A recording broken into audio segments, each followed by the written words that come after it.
kita nggak akan menjadi budaknya harta. Kita nggak kebebanan dengan harta itu.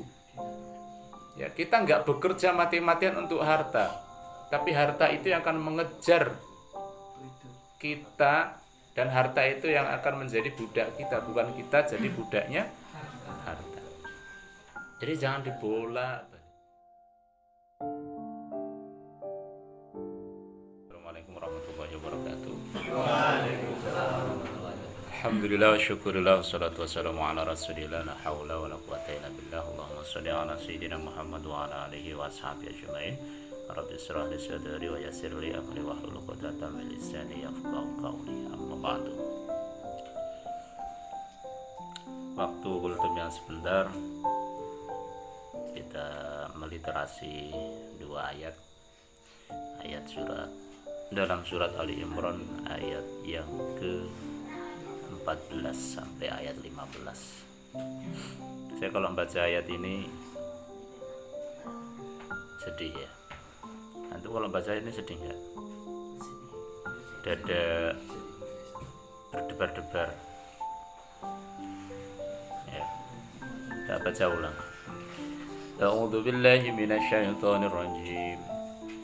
زين للناس حب الشهوات من النساء والبنين والقناطير المقنطرة من الذهب والفضة والخيل المسومة والأنعام والحرث ذلك متاع الحياة الدنيا والله عنده حسن المآب قل أنبئكم بخير من ذلكم للذين اتقوا عند ربهم جنات تجري من تحتها الأنهار خالدين فيها وأزواج مطهرة ورضوان من الله والله بشير بالعباد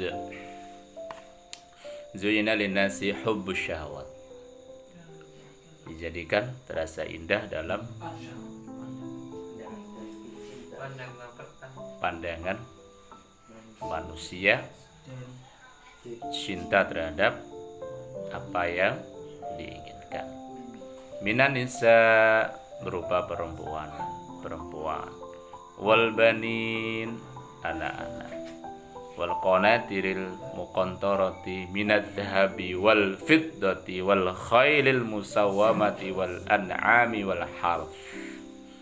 Harta benda yang bertumpuk dalam bentuk emas dan perak, kuda pilihan, hewan ternak, sapi, kambing, onta, mentok, ayam, dedek dan sejenisnya, dan sawah ladang. Ya. Dzalika mata'ul hayatid dunya wallahu indahu husnul ma'ab. Itulah kesenangan hidup di dunia, dan di sisi Allah lah tempat kembali yang baik. Apakah ini yang kita kejar di dunia? Hubus syahwat. Banyak orang yang salah. Dia mengejar perempuan sebagai laki-laki. Yang perempuan sekarang zamannya malah mengejar cowok, mengejar laki-laki.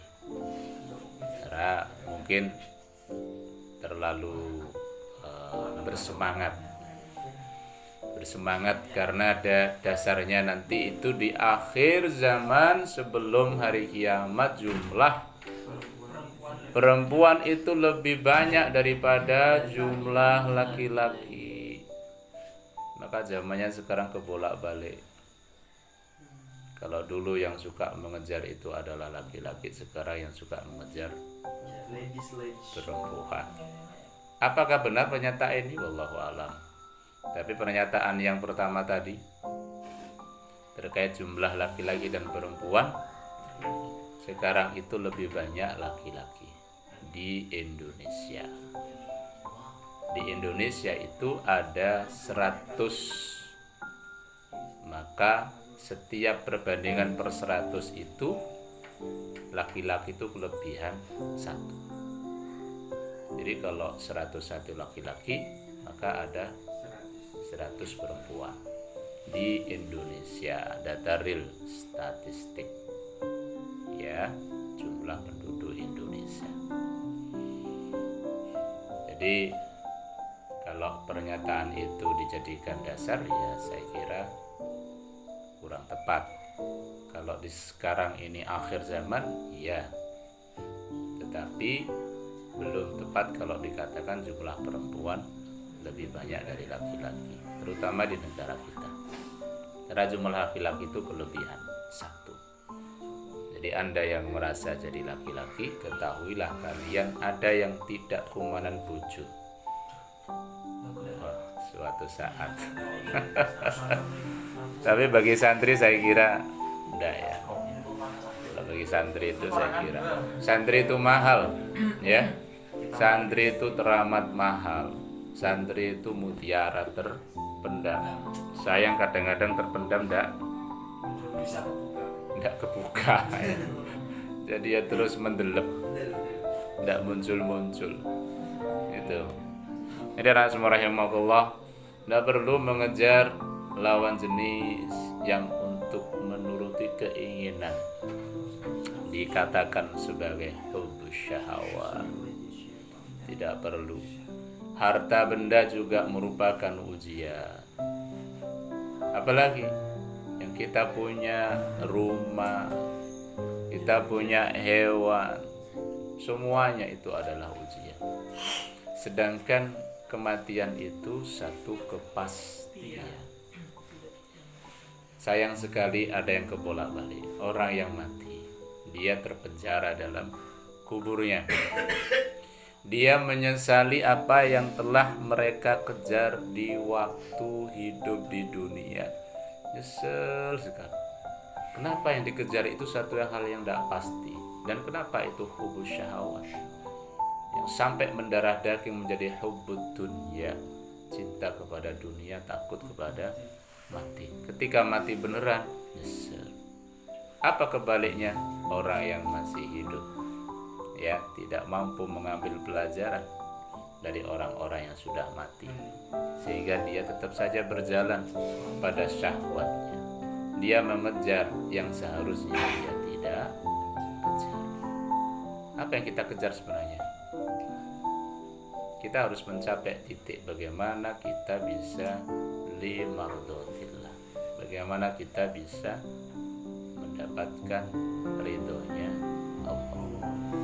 Tak perlu orang ngejar dunia, di situ ada wanita, tak perlu. Kalau kita dapat ridhonya Allah, Allah itu sebaik-baik pemberi, pasti akan diberikan pendamping yang soleha. Allahumma amin.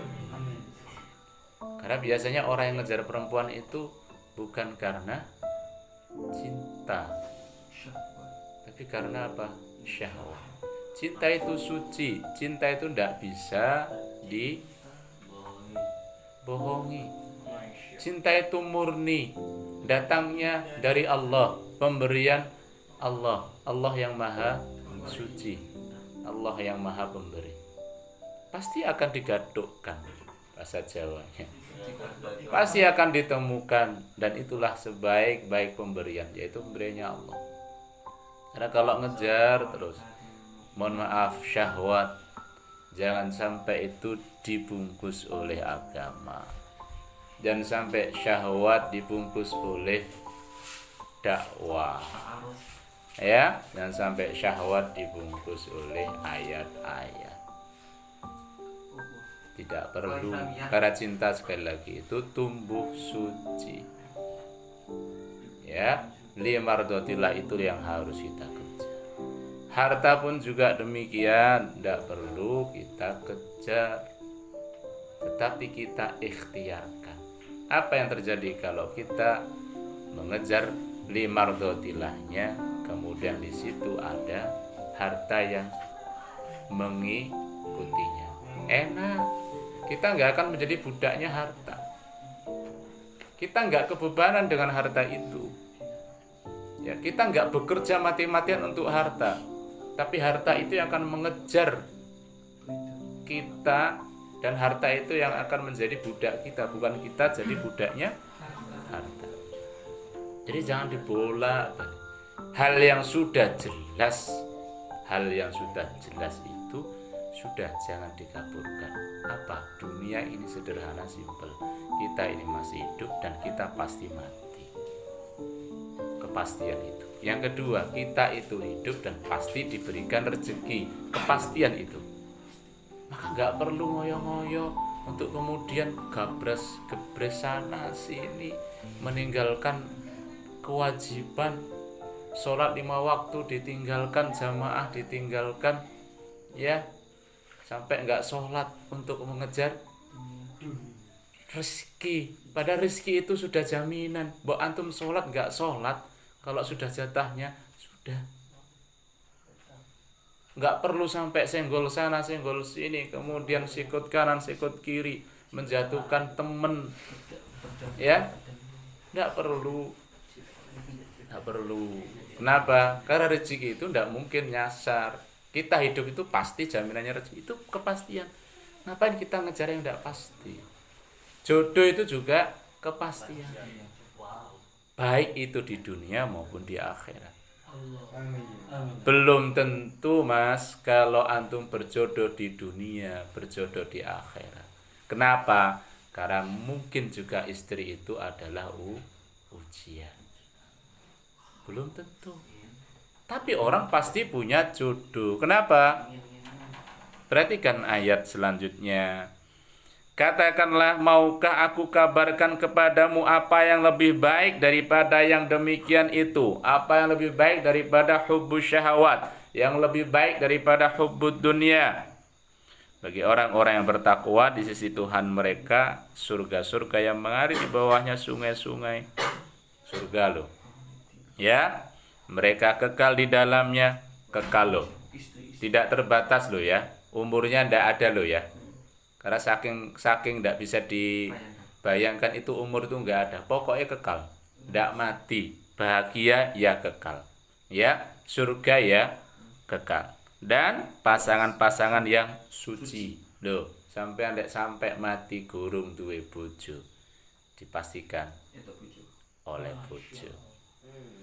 Neng apa syaratnya? Takwa kepada Allah Subhanahu wa taala. Jadi jangan khawatir, jangan gelisah dengan dikatakan jomblo men gitu. Enggak perlu. Tuwek burung rabi udah opo. Enggak perlu. 1.5 mardotilah wis. Antum kalau nikah pun karena mencari ridha Allah. Kalau antum belum nikah pun juga mencari ridha Allah Subhanahu wa taala. Jadi dapat pasangan yang suci serta ridho Allah, dan Allah Maha melihat hamba-hambanya. Tak mungkin kita tidak dilihat oleh Allah. Semua perbuatan kita itu dilihat. Dari yang tersembunyi di hati yang paling dalam, pikiran kita, apalagi yang kasat mata oleh manusia.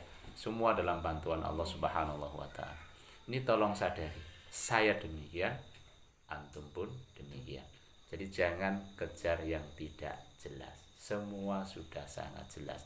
Dan jangan salah dalam mensikapi dunia. Dunia terbatas, dunia tidak selamanya, dunia tidak kekal. Kita pasti mati. Kejarlah apa yang menjadi syarat supaya kita mati.